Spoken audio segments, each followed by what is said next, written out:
bienvenidos, bienvenidas a una nueva conversación aquí en Espacio Forestal de la librería Quileo Forestal de Merced 76.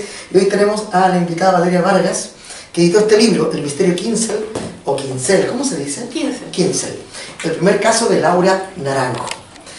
Vamos a leer, permitirme leer acá en Weathers, que ha puesto una breve biografía tuya. Dice que Valeria Vargas estudió literatura y estética en la Universidad Católica y se especializó en guión en la EICTV en Cuba. Codirigió el documental Niños del Paraíso, fue guionista de la serie de televisión Los Archivos del Cardenal y Heredia y Asociados. Esta última conocemos basada en el personaje de Ramón Díaz Heterovich, que también ha estado acá, esa es su casa también. También ella fue co-guionista del largometraje documental Allende, mi abuelo Allende, premiado con el Ojo de Oro en el Festival de Cannes. Vive en Ñuñoa y trabaja como investigadora y guionista de ficción y no ficción, y esta es la primera novela que realizas. Oye, la pregunta que uno se hace de entrada y que le hemos hecho aquí a Simón Soto también, a Aliaga, es ¿qué diferencia hay entre la escritura de un guión de audiovisual y la escritura de una novela? La gente a veces piensa que es lo mismo, pero hay muchas diferencias tanto formales como de contenido. ¿Cuáles son las más importantes para ti? ¿O no hay diferencia para ti en términos de escritura? Tal vez, puede ser también. Mira, la verdad que diferencias hay hartas, pero para mí no tantas porque mi narrativa es súper visual.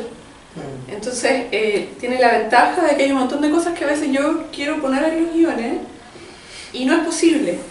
O sea, el lenguaje audiovisual tiene limitantes. Por ejemplo, el mundo interior de los personajes es un poquito...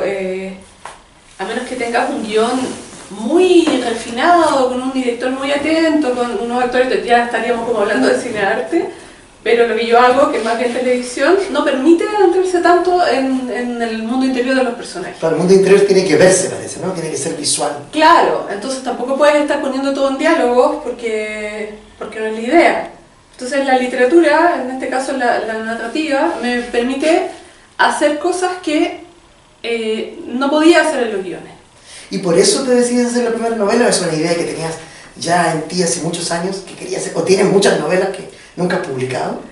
No, la verdad es que no había pensado en escribir una novela hasta hace un par de años, en que se me metió entre ceja y ceja que quería escribir una novela. Fundamentalmente, bueno, una porque me encanta escribir, yo escribo todo el día. O sea, escribo todo el día porque me gano la vida escribiendo, porque escribo guiones, pero también porque cuando no estoy escribiendo por mi trabajo, me pongo a escribir por gusto. ¿Para ti? Claro, entonces es una actividad cotidiana. Y cuando escribes para ti, ¿qué escribes? Porque no siempre es una novela. ¿Escribes un diario de vida? ¿Qué escribes? ¿Cosas que ves? ¿Tienes una libreta con ideas sueltas? ¿Cómo haces? Tengo mi casa llena de cuadernos escritos. ¿Escribes a mano? Escribo a mano. Escribo a mano a menos que sea algo que tengo que entregarle a alguien, ¿no? Si es trabajo, no lo escribo a mano. Aunque las ideas previas siempre las escribo a mano. Sí. Y acumulo cuadernos. Y escribo, mira, todo lo escribo. Cuando estoy confundida, lo escribo. Cuando tengo una historia, la escribo. A veces para entender algo que me interesa, soy medio obsesiva, entonces me intereso por un tema y lo empiezo a investigar. Entonces escribo las cosas la información que voy acumulando. ¿Ya? ¿Sabes? Entiendo el mundo, si no lo escribo no existe. Ah, qué bonito, o sea, entiendes el mundo o comprendes el mundo a través de la escritura, que quizás es algo que hace la gente que escribe habitualmente, sí. ¿No? Ahora... Pero desde niña, no desde es siempre, algo, ¿no? sí. O sea, la escritura pasó de ser algo que era súper personal a convertirse en una forma de ganarse la vida, ¿no? Sí. Qué bonito eso. Tú hablas aquí en tu biografía, bueno, dicen aquí en tu biografía que tú fuiste guionista, por ejemplo, de Heredia y Asociados, una serie que todos vimos, yo tengo, habitualmente la he podido ver en internet, la vi en televisión, basada en las novelas de Ramón Díaz. ¿Fue ahí tu gusto que comenzó a crecer por el policial o ya existía en ti? ¿O fue cuando haces eso y dices, mira, un día? ¿O eso eclosiona años después en esta novela, ¿no? El misterio Kinsel, ¿cómo fue? ¿Tuvo que ver o no tuvo que ver nada? Yo diría una mezcla de las tres cosas, porque a mí la novela negra siempre me gustó, pero cuando era adolescente a lo que tenía acceso era a Raymond Chandler, a Hammett... A los clásicos. A los clásicos, justamente.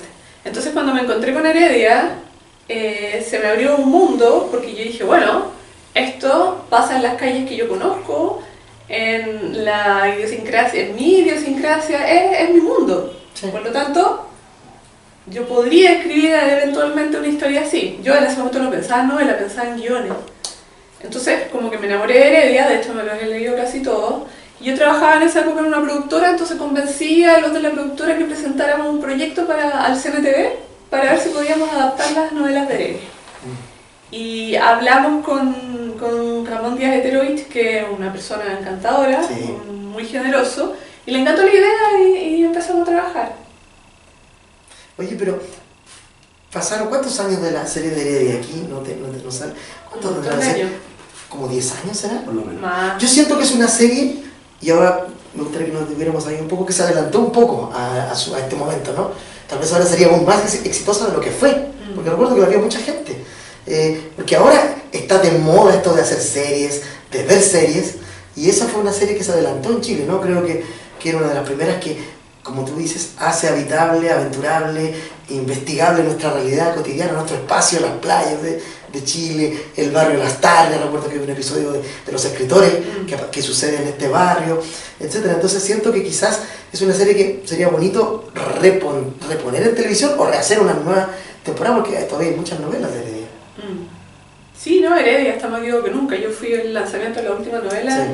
la semana pasada y la cantidad de gente que llegó era impresionante. O sea, había gente que venía de regiones. Mira. Heredia tiene una cosa muy, muy entrañable. Sí, la gente lo quiere, Heredia. Sí. Mucho.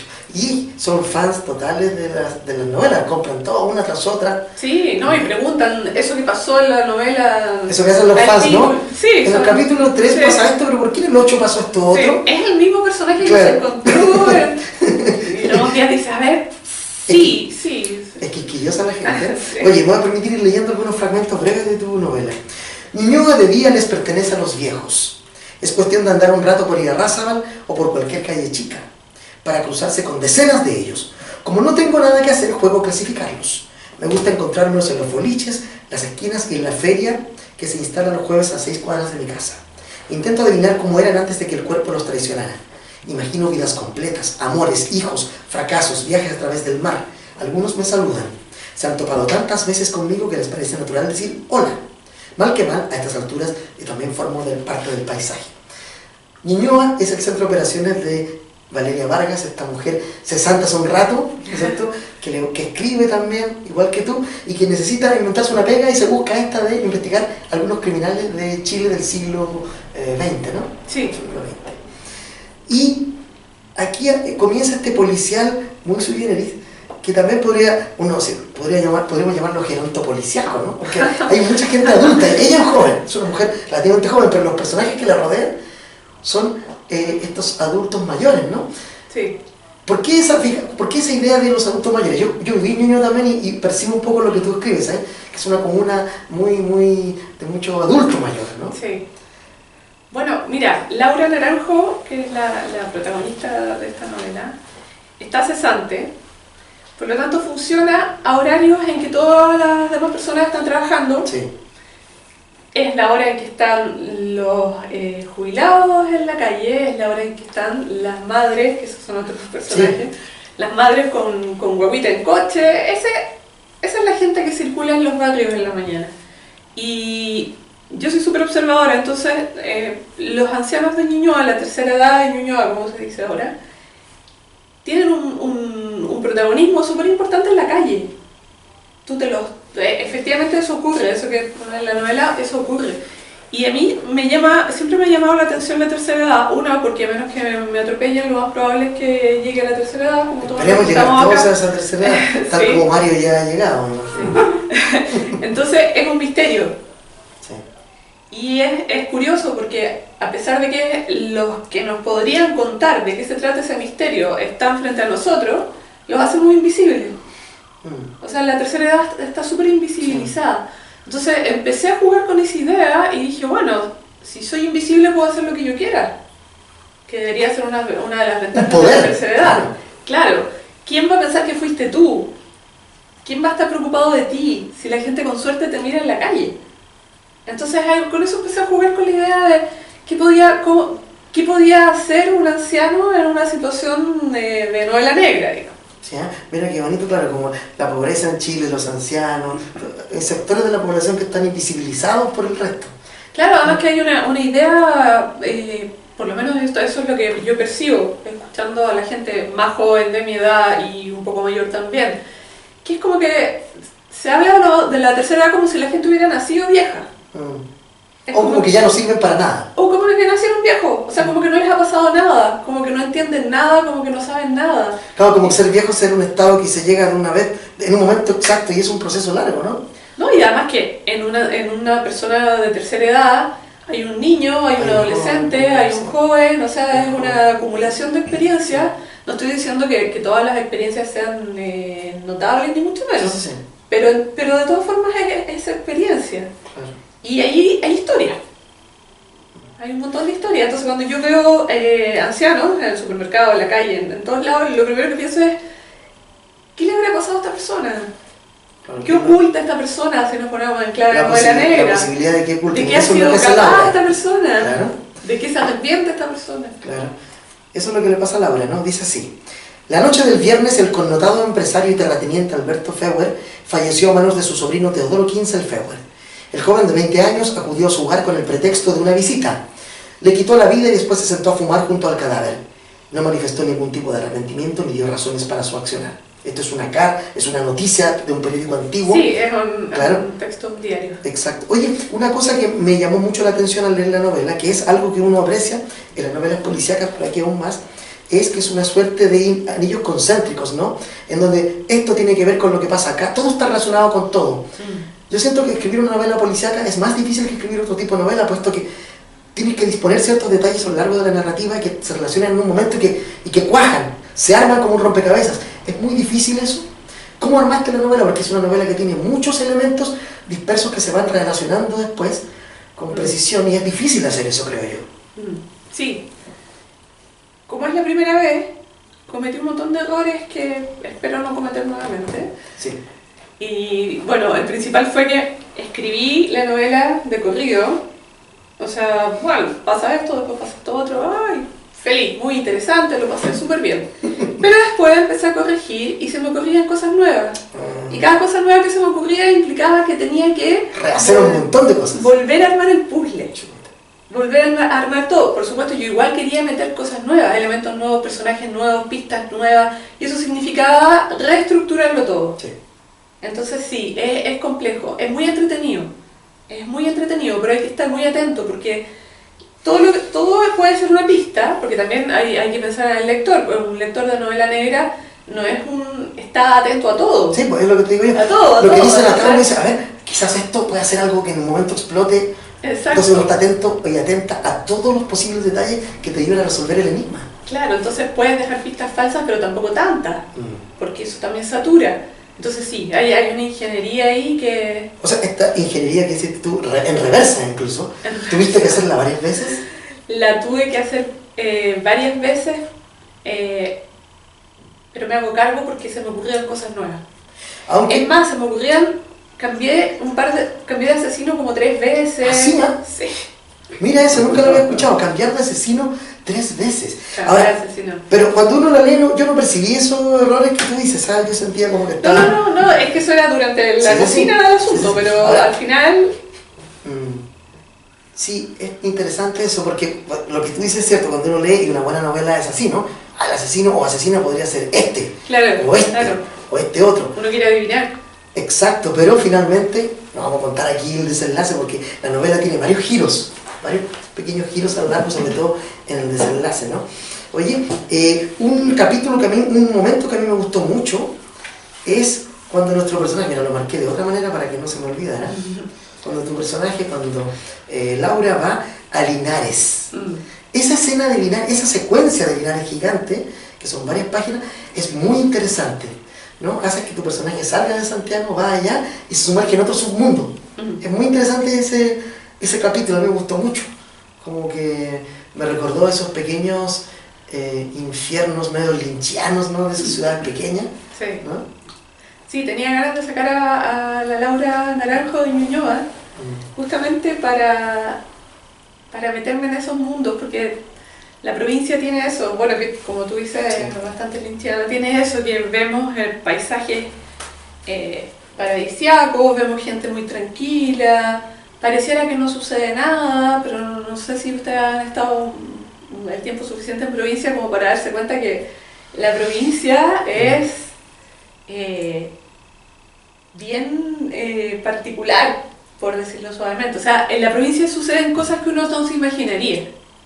En los lugares más tranquilos empiezas a preguntar y bueno, desde situaciones familiares escabrosas, de ideales para novela negra, Por supuesto. hasta secretos históricos. La provincia yo diría que está bastante desaprovechada como fuente de inspiración. Sí. Hay un personaje, no recuerdo el nombre, este personaje que la acompaña a ella, que la encuentra en este boliche. Ese personaje es muy interesante, como que me quedó ahí en la memoria y dije yo, qué ganas de verlo de nuevo, porque era interesante el tipo, ¿no? Parecía ser un tipo de pronto muy mala onda, pero no lo era en realidad. Era un tipo cariñoso a su manera, ¿no? Sí. Otra cosa, vamos a leer otro pequeño fragmento. Dice, buenas tardes, dijo, ¿quiere tomar un café, señorita? Me escuché a mí misma diciendo Laura y luego me senté a su lado. De cerca sus ojos eran intimidantes, igual que en la foto. Me gustaría saber por qué ha estado siguiéndome. Yo, dije sin demasiada convicción. Ayer, sin ir más lejos, me siguió al supermercado. Todo el mundo va al supermercado. Y antes de ayer me siguió al centro. Me debe estar confundiendo. Usted es bastante inconfundible. Una mujer cargando un pequeño perro se sentó en la mesa del lado. Nos quedamos en silencio. ¿Le gusta la filatelia?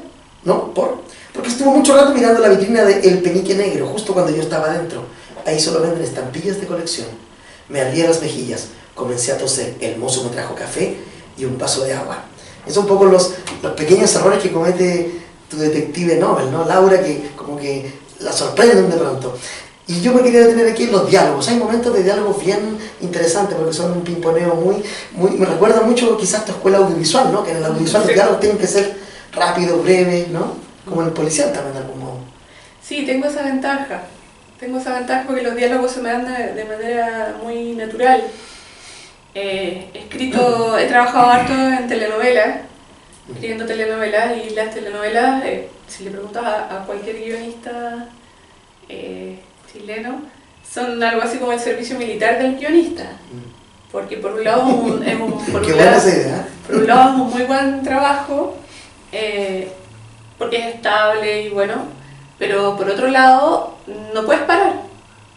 Y es diálogo, diálogo, diálogo, diálogo. Entonces tu capacidad para hacer diálogo se va puliendo a lo largo de los años y al final se transforma en algo muy espontáneo. Sí, porque si le preguntamos a cualquier escritor o escritora, quizás nos dirá que la parte final, que son los diálogos, es la parte más difícil, ¿no?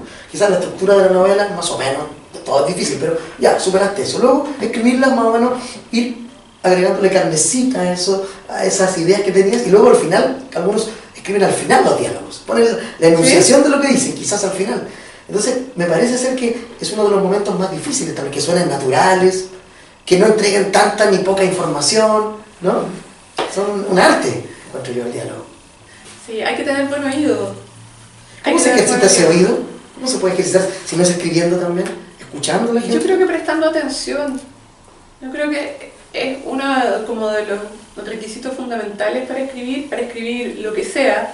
O sea, yo lo digo en función de todo lo que he escrito, que no es solo la novela. Es prestarle atención al mundo. O sea, prestarle atención al mundo, prestarle atención a los demás.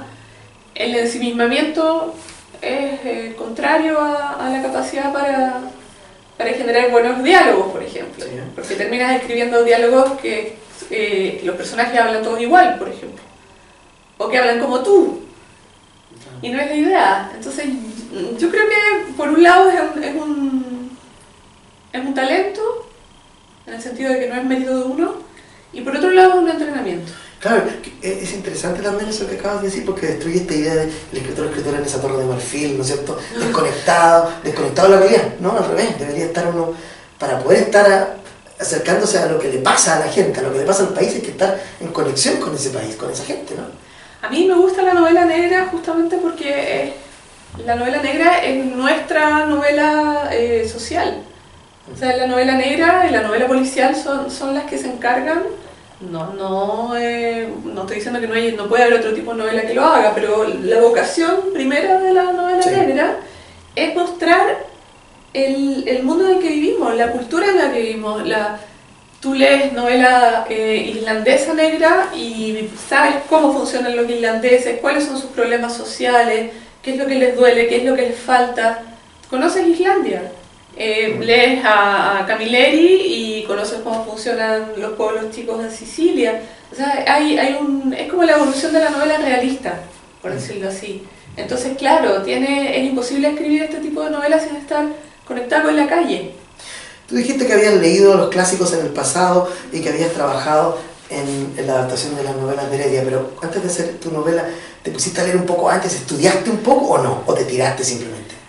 Estudiar para escribir, voy a releer algunas cosas para recordar como el mecanismo, o te lanzaste No, me escribir? lancé, sí. Con lo que tenías ahí en el cuerpo, en la cabeza. Sí, porque además en ese minuto estaba, todavía leo harta novela negra. Lees mucho todavía. Pero sí, leo harto. De hecho, con el perdón de los presentes, compro libros, pero no tanto. Pero no puede ser. Porque voy a la biblioteca. Sí, mucha gente hace eso. Porque voy a la biblioteca, soy socia de biblioteca. Entonces, ser socia de biblioteca me permite sacar más libros y ir haciendo como investigación en torno a qué se está escribiendo en Italia, qué se está escribiendo qué están haciendo los nórdicos, qué están haciendo, hay novela negra griega.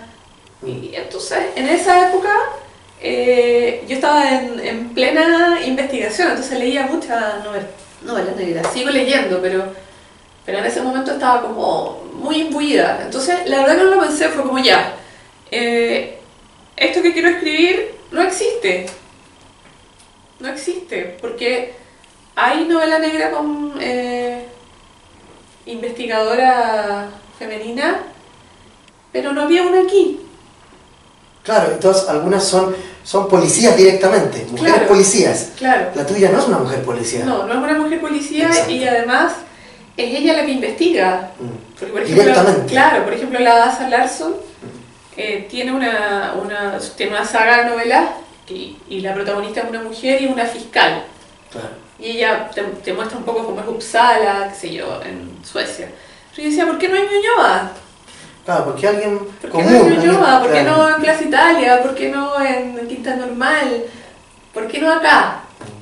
Sí. Pero con una mujer. Claro, y con una mujer que no tiene experiencia en eso, que va aprendiendo, lo dice, no sé si lo dice por ahí, que como que va aprendiendo en el camino esto. Sí, es como si le pasara a cualquiera de nosotros. Y nos vemos sumergidos en una aventura extraña. Sí. La mujer estaba muerta. Alguien la había acuchillado. Eso repetían las noticias, en todos los canales una y otra vez. Lo que más intrigaba a los periodistas era que el asesino, aparentemente, no había robado nada. Tampoco tenían cómo comprobarlo porque los parientes de la mujer, cuyo nombre era Glenda Rivera, no aparecían por ninguna parte. Apagué el televisor. Era absurdo pensar que el alemán tenía algo que ver con todo eso. Ridículo. Una cosa era que la conociera y otra muy distinta era que fuera su asesino. Salí a regar. La manguera estaba llena de pequeños hoyitos que le quitaban presión al agua, haciendo casi imposible la labor. A pesar de que ya era tarde, el calor no había disminuido ni un solo grado. Me mojé las piernas, puse el escuálido chorro sobre mi nuca y dejé que me empapara por completo. No sentí ningún alivio. Me senté bajo el limón y empecé a llorar. Ahí empieza como a padecer los resultados de sumergirse en este mundo que no conoce, ¿no? Claro, porque Laura se mete en un tremendo lío por ponerse a investigar, pero sabe que no puede retroceder. O sea, no quiere retroceder, porque ella quiere saber qué pasó. Todos queremos saberlo. Si ella retrocediera, nos quedaríamos con la novela en la mitad. Claro, porque ese es uno de los objetivos de la novela negra, objetivo en términos de qué es lo que espera el lector, que lee, claro. Es justicia. O sea, tú quieres justicia, quieres verdad y quieres justicia. Y ojalá que el responsable tenga un castigo.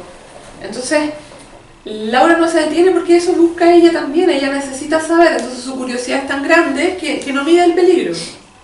Sigue avanzando y bueno, termina como termina. Termina cuando... No, una cosa que en el diseño de portada se nota, aparece este pequeño perro, un perrito, que los perros aparecen a lo largo de la novela, un perro en especial, pero también aparecen otros. ¿Por qué esta figura del perro, de este animal callejero en la novela? ¿Tiene alguna intención? ¿Te gustan los perros o simplemente tú has visto que están ahí pululando también, medio invisibles? Yo creo que Santiago es una ciudad de perros. Es una ciudad de perros y también tiene que ver un poco con la observación. O sea, son personajes que además están siempre tratando de relacionarse con nosotros. Los ignoramos también, pero intentan relacionarse con nosotros. Lo incluí porque además es un perro que está solo, ¿Sí? que está muy solo. Como ella. Y si te fijas, claro, y si te fijas, Laura también está muy sola. Entonces ahí hay una alianza que tiene que ver con que el perro la quiere acompañar. Claro, porque tú pones a tu investigadora, bueno, es que escribe, ¿no es cierto? Pero ella ha roto una relación hace un tiempo atrás con la que todavía tiene algunos lazos incómodos, ¿no? Este personaje la llama, ella no quiere hablar mucho con él, le manda cosas, no tiene trabajo, entonces la pillamos en este comienzo un poco precario, ¿no? Sí. Este personaje que está ahí como resbalándose, cayendo, y se mete en esta pega y empieza a investigar y se mete en otra cosa. Claro. Lo que pasa es que el protagonista de novela negra, sea hombre o sea mujer, siempre se caracteriza por tener siempre una fisura. Son personajes vulnerables. Hay algunos que son alcohólicos, hay algunos que son adictos, hay algunos que simplemente están solos, hay otros que tienen un trauma de infancia. Pero bueno, esta fisura, esta vulnerabilidad, esta grieta que tienen los personajes, los protagonistas de novela negra, hacen justamente que sean capaces de conectarse con historias que no tienen nada que ver con su cotidiano. Porque una persona que tiene una vida, entre comillas, normal, está tan metido en su propia rutina que los demás no existen. Los demás no existen. Desde que se levanta hasta que se acuesta vive en función de su normalidad. Pero un personaje que está en el borde ve al resto, que también está en el borde. Y ahí empiezan a pasar cosas que sería imposible que sucedieran si Laura en este caso tuviera trabajo, estuviera con su novio, Tendría otros focos de atención. tuviera 5 gatos, no tendría. Claro, eso posibilita que ella se sumerja acá, en este otro mundo, en este otro borde, Sí. mirando desde acá al resto, ¿sí? Claro, entonces en ese sentido esa grieta es una oportunidad. Claro. Es una oportunidad. Dijiste, Valeria, hace rato que la pasaste súper bien escribiendo el libro. Sí. ¿Habrá más casos de Laura Naranjo? Porque dice que este es el primer caso, me imagino, cuando uno dice el primero, habrá un segundo, un tercero. La gente te ha preguntado, yo a alguien, los amigos, qué sé yo, ¿viene otra novela? Porque esa es la pregunta inevitable. Sí, me han preguntado. ¿Y qué pensáis de eso? Ese es mi plan. Cuando lo hiciste querías ser más. Ese es mi plan, porque en una novela, o sea, la idea es ir tocando distintos temas. Y desarrollando el personaje. Claro, y paseándose por distintos barrios, distintas comunas. Laura vive en Ñuñoa, pero bueno, Santiago es grande, Chile es grande. Sí. Yo viví en Ñuñoa, estudié en Ñuñoa, aunque no soy de Ñuñoa, y varias de las casas en que viven tus personajes yo me las imaginaba y decía, puede ser esta casa que yo recuerdo que podría ser. Entonces me sentí muy sumergido ahí porque claro, yo conozco, caminé esas calles, me gusta mucho caminar. Ñuñoa es un barrio muy caminable además, Sí. muy dado a la introspección porque uno puede tener millones de calles un poco solitarias a veces, otras no tanto, que uno puede moverse. Sí. Pero eso es bien triste igual, porque esas casas, las casonas de Ñuñoa, también son personajes, Por supuesto. de una u otra manera, pero las están botando todas. Están votando todo. Entonces también hay un anhelo, espero lograrlo, un anhelo de rescatar eso también. Ese Porque- momento. Sí, porque si Ñuñoa la siguen demoliendo, va a llegar un minuto en 15, 20 años más en que estas casas van a ser un recuerdo, esas calles van a ser un recuerdo, entonces también es atrapar un poco, hacer Ese un poco instante. de, claro, Sobre todo si de sabemos que en registro. esas casas viven estos adultos mayores, esta Que también gente de van a tercera edad, desaparecer. que van desapareciendo y que por eso son fáciles después de esas casas ser compradas y construidas ahí en un edificio como lo conocemos. Claro. Dice así: ¿y si Kinsel se había caído por la escalera? ¿Y si le había dado un ataque al corazón? A veces hago cosas poco sensatas, no pienso. Simplemente me veo caminar directo hacia donde no tengo que ir, lo que hablábamos, ¿no? Rodeé la casa hasta que encontré una ventana abierta y entré. Fui a dar a un dormitorio pequeño lleno de libros. Había una cama de media plaza con armazón de fierro y un piano pequeño. Todo estaba lleno de polvo. Tenía la puerta abierta y desde ahí podía escucharse con claridad el sonido de la música. Era clásica. No sé de quién. Avancé despacio y salí al pasillo. La casa parecía desierta. Llegué hasta el pie de la escalera. La melodía provenía del segundo piso. Pensé en gritar para anunciar mi presencia, pero algo me detuvo. Una sensación que me aceleró el corazón. Me asomé al salón circular en el que había estado hacía 3 noches. El alemán estaba inmóvil sobre la alfombra, desangrándose. Y aquí no relato nada, estamos comenzando, ustedes fijan, aquí el libro está todavía comenzando. Cuando uno, eso me gustó del libro, también uno siente que ya esta es la historia, y tú en 2 o 3 momentos me das vuelta a la historia y digo, es otra cosa la que importa, no era esto. El que pensamos que era el gran secreto inicial se revela de manera relativamente rápida, si uno dice, y son otros nuevos misterios que van surgiendo. Claro, es lo que busca ella al principio es como el motor de la historia. Claro, desemboca en otra cosa totalmente distinta, que es lo que yo quería hacer. Sí. Lo que yo quería hacer, como ir sorprendiendo a lo largo del relato al lector. Sí, a mí me sorprende eso, me sorprende la capacidad, tu capacidad en este caso, directamente hablando de esta novela, de presentar una serie de hechos y sucesos que a veces a uno no se le ocurrirían, ¿no? Porque no era hay novelas, yo soy también un gran lector de novela policíaca, por eso además me interesaba invitarte, porque me interesa que se haga producción local y también un personaje femenino que, como tú dices, es muy poco habitual. En otras novelas uno tiende a adelantarse en algunas cosas, decir, ya va a pasar esto, y aquí no me pasó, no lo logré. Soy un lector fracasado. No logré adelantarme, que a veces uno siente un cierto placer, pero nunca puedes descubrir todo. Y aquí uno no logra dilucidar todas las sorpresas que se vienen, ¿no? Qué bueno. Eso está bien, ¿no? Sí. Era la idea, me imagino. Sí, es la idea, sí. Sí, porque tiene que ver un poco con que a veces creemos que estoy pensando en la novela negra, ¿no? A veces creemos que este tipo de desgracias, porque en las novelas negras siempre hay desgracias, Sí. siempre hay crímenes, errores terribles, normalmente creemos que a veces obedecen a intrigas previas, a razones profundas, a un montón de sucesos anteriores bastante trascendentes, pero otras veces las razones son el azar, Claro. un arrebato. Entonces jugar, no puedo contar lo que no Sí, voy a por hacer supuesto, spoiler, no contar nada. pero yo quería jugar con esas dos variantes de crimen, con el crimen que sucede después de meditarlo mucho, Con premeditación. claro, y que tú dices, bueno, este personaje merecía lo que le ocurrió, y el otro tipo de crimen que es absurdo, que tú ibas pasando por ahí y justo te tocó, y claro, detrás de ese justo te tocó hay una serie de acontecimientos que sí tienen razón de ser. Claro, lo que uno busca en la novela es que esa inconexión aparente sea visible para uno, esa punta del iceberg se complete después, ¿no? Claro, eso pero es lo que uno espera. claro, Claro, pero siempre hay un factor de siempre hay azar. algo, sí.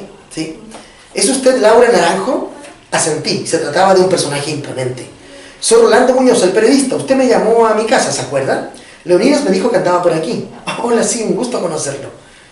¿Habló con Ambrosio Lama? Sentí un leve ardor en las mejillas. Había olvidado por completo su existencia.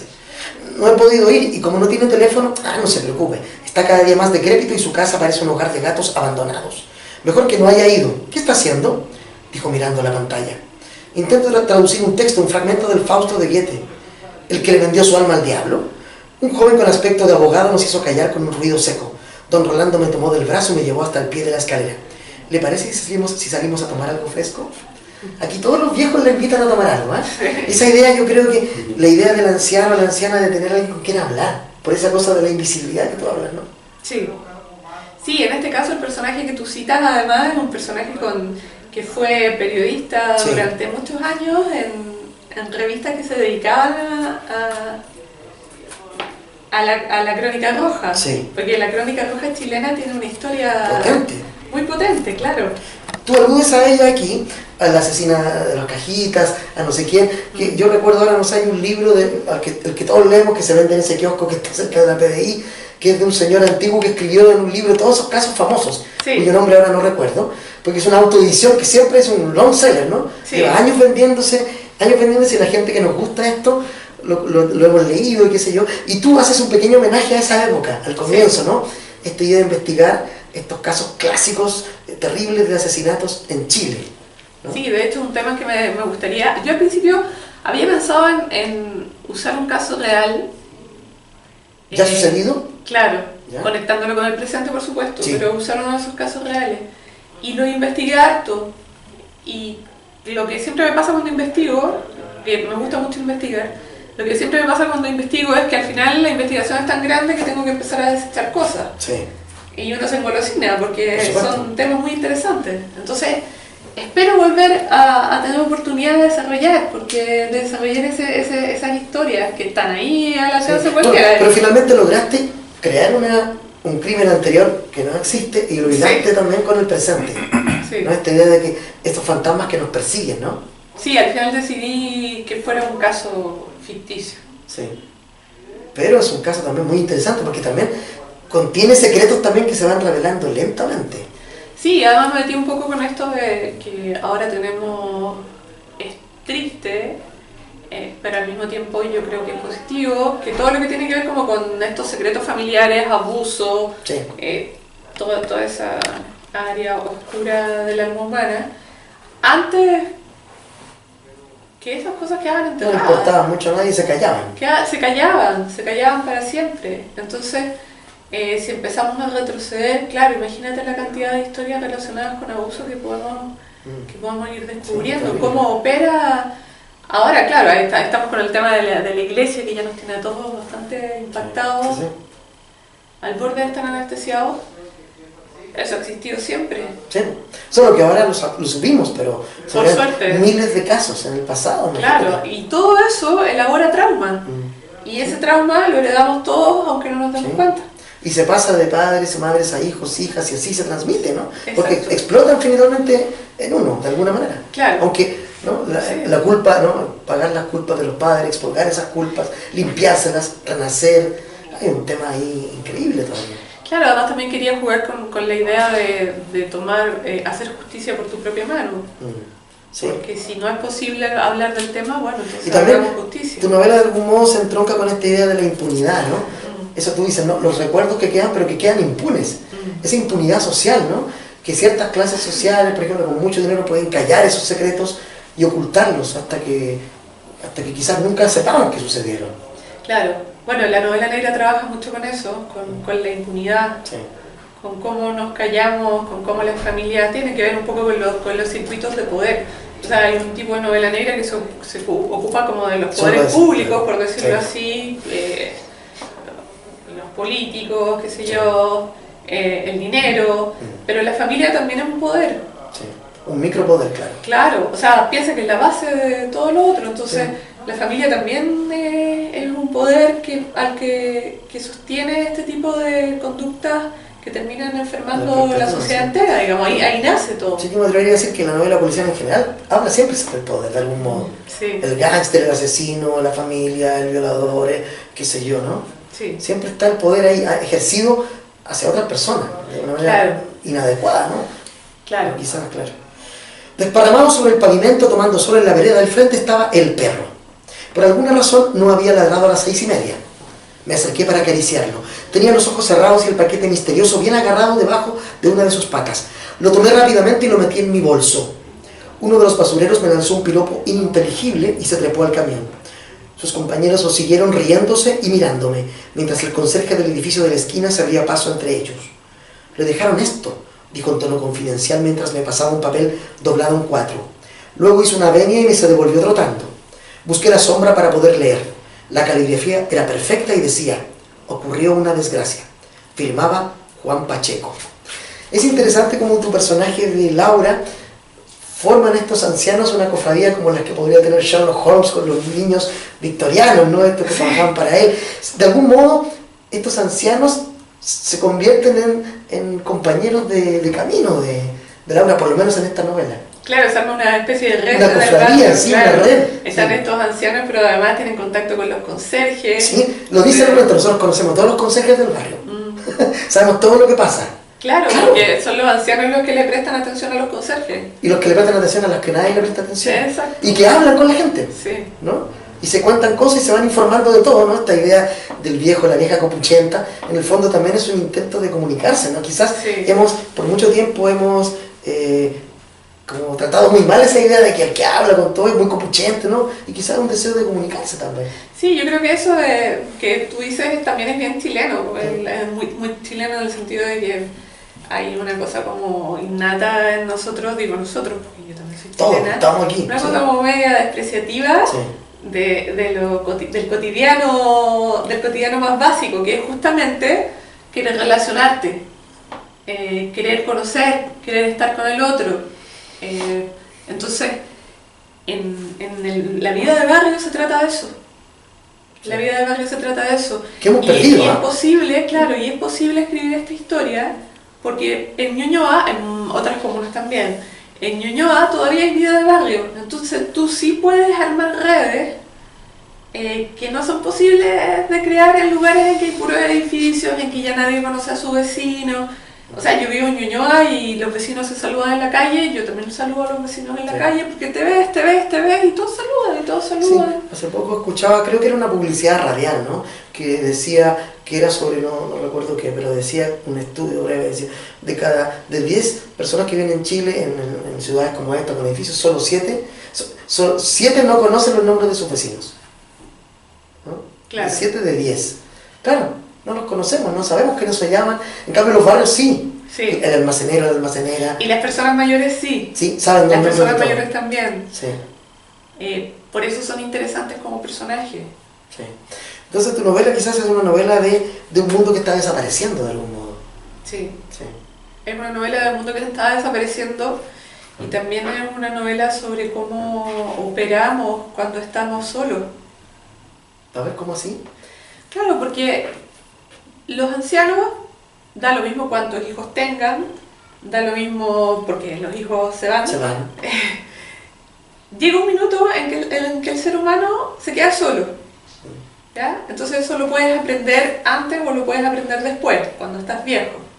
Pero esa soledad, que en el caso de Laura, en este caso, en el caso de los ancianos, es una oportunidad. O sea, es como ya, como estoy solo, soy libre. Y como soy libre, ¿qué voy a hacer con esa libertad? Bueno, y en este caso ellos deciden meterse a hacer justicia, pero es una oportunidad, o sea, la soledad también es una oportunidad. Y de algún modo Laura se parece a los ancianos, como tú dices, vive sola, tiene este problema, no tiene mucha plata, es como los ancianos, casi es como una anciana joven. Si claro. Puede cohabitar ese mismo universo, por eso se comunica, entra en ese mundo con ellos, sí. ¿no? No, y además que ellos la adoptan un poco. Sí, de algún modo la adoptan. La tratan un poco mal al principio, pero la adoptan. Sí. Y esta frase que digo es real también, nos está pasando ahora, dice. Se nos está acabando el tiempo. Se quedó expectante unos segundos hasta que empezó el segundo movimiento. ¿Sabes lo que estamos escuchando?, dijo. La sinfonía Fausto. Es del Fausto de Goethe, dijo emocionado. Mi abuela se lo leía a mi mamá cuando era chica. Era su libro favorito. Me ordenó el pelo con paciencia, después observó el resultado y siguió hablando. Fausto es un viejo decrépito que hace pacto con Mefistófeles para que lo transforme en un galán y después va y seduce a Margarita. Ella se obsesiona por estar con él, se vuelve loca. Y en el camino su mamá y su hermano terminan muertos por su culpa. Después, para rematarla, queda embarazada. Mata a su hijo y muere en la cárcel. Volvió a llenar un vaso y se lo bebió al seco. Ahí tuvimos, además, hicimos un resumen del Fausto de Goethe para ustedes que tienen tareas en la casa. Ya saben el resumen. Aquí, esta cosa alemana que está todo el rato, ¿no? Goethe, el Fausto, sobrevuela toda la novela, ¿no? Desde el nombre, ¿no? El misterio 15. Esta cosa de los alemanes en Chile, ¿no? Que no tiene que ver con la cosa nazi ni nada, eso es otro tema. Pero tiene que ver con esta cosa de los inmigrantes acá, que se instalan acá, y de algunos secretos que hay ahí. Sí, yo creo que Chile es un país de inmigrantes. Sí. Ahora estamos transformados en unos salvajes que expulsan a los inmigrantes. Como la mayoría del planeta en realidad ahora. Pero que olvidamos que todos somos de todos lados finalmente. Claro, pero somos un país de inmigrantes. O sea, todos tenemos un abuelo o un bisabuelo que es un inmigrante. Y eso le da un color a la ciudad, a las historias me refiero no solamente a la ficción, sino que a nuestra historia nacional, que es súper valioso. Entonces, claro, en este caso es un alemán, pero también podría ser un italiano y en algún momento podría ser un haitiano. Son personajes interesantes que que traen una carga muy grande en el sentido de histórico. Sí. O sea, cada vez que llega un inmigrante a un país, trae consigo toda la historia de su país, por supuesto. La personal, pero además todo su pasado. Sí. Entonces, claro que son personajes interesantes. Claro, y ahora, a mí por lo menos también, hace poco, justamente hoy día, antes de venirme a juntar contigo, en un parado de micro vi una chica haitiana probablemente, que era muy rubia al lado, sentada sola en los ambos extremos del paradero de la micro y me llamó la atención y me gustó. Digo, eso es lo que yo quiero ver acá. Gente de distintos colores, razas reunidos, eso es maravilloso, ¿no? Yo no veo, en ese crisol uno ve futuro también, ¿no? Sí, además que yo esas siento, mezclas que se van dando son geniales. sí, yo siento que todavía no llegamos a la etapa, ahora que hay tantos haitianos en Chile, todavía no llegamos a la etapa, por lo menos yo no lo he visto, de sentarse a conversar con ellos y que nos cuenten, Sí. cuál es su visión de mundo, cuál es su historia. Sí, falta que ¿cómo? nos mezclemos más también con ellos así, en lo cotidiano. Y escucharlos, Sí, sí, pero escucharlos de verdad. sí. O sea, Sentarse, como conversar y tomarse una copa, un café y hablar. No desde yo soy chileno y tú no vienes, no, iguales, conversamos. sí, conversemos, eso todavía no lo veo. Sí, yo tampoco lo veo todavía. Todavía no lo Y veo en tampoco, ningún medio. quizás en ninguna unas generaciones parte. más vamos a ver también gente que sí se conectó, vamos a tener ver hijos, hijas de fruto de esas relaciones que va a hacer que esto empiece a cambiar muy Sí, además interesantemente. cultura haitiana, yo no sé nada de cultura haitiana. Yo tampoco. Eso me refiero con sentarse a Tenemos conversar que saber con más, ellos. sí. Porque cuando los entrevistan o cuando los presentan como grupo, porque además los presentan como un grupo homogéneo, como si fueran todos iguales, es muy poco lo que se habla de Se habla de lo que les pasa acá, de los sí, problemas. de la problemática. Claro, la pero no problemática. hablamos en realidad mucho de ellos. Y se han hecho algunos reportajes que son más bien como exotismo, ¿no? Van al país y así es acá, mira qué interesante, pero todavía con una mirada muy desde Chile, Claro. no desde allá. Claro, Sí. no sentarse a conversar, sino que como el bicho raro que llegó. Sí. Y en este país hemos llegado bichos raros desde hace... Todo el rato. Mira aquí Claro. los bichos raros que tenemos. ¿Alguna pregunta de los bichos raros? Sí, hay una pregunta. No. No, pregunta sí. Sí, pensando en lo que es la experiencia de escribir una novela negra, ya desde el punto de vista de que yo soy muy fanático del cine negro por lo menos, novela negra no he leído tanto, pero sí me interesa mucho el tema. ¿Cuánto tiempo te tomó armar el argumento que terminó siendo después la novela? O sea, pensando en el caso, en cómo lo voy a resolver, en dónde voy a partir, de dónde voy a pensar. ¿Cómo armaste esa parte? Yo creo que me va a demorar como 2 meses, porque, ¿sabes qué pasa? Que primero investigué. Yo escribo a mano, entonces me compré un cuaderno y el cuaderno era para eso. Entonces investigué, leí mucho y iba anotando lo que me parecía y un día dije ya, a ver, esto, ¿qué se me ocurre? Y empecé a escribir la historia, el argumento, digamos. Siempre, como estoy acostumbrada a trabajar con sinopsis, argumentos. Claro. Entonces partí por el argumento. Eso no me demoró tanto. Entre investigación y escribir, yo creo que aproximadamente 2 meses.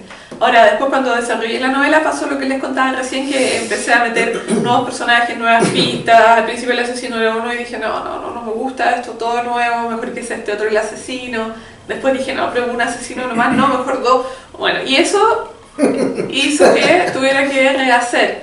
Pero el argumento original fue bastante rápido. Sí, es cierto lo que tú dices. Yo recuerdo haber hablado con un guionista argentino que decía lo mismo. Yo me gasto mucho en la investigación, mucho. El argumento viene después y lo demás es fácil, dijo. Lo demás es la parte fácil. Escribirlo finalmente para él era lo más fácil porque la pensada, la reflexión previa es la que se gastaba meses. Y después se sentaba y estaba listo. Tomaba apuntes, qué sé yo.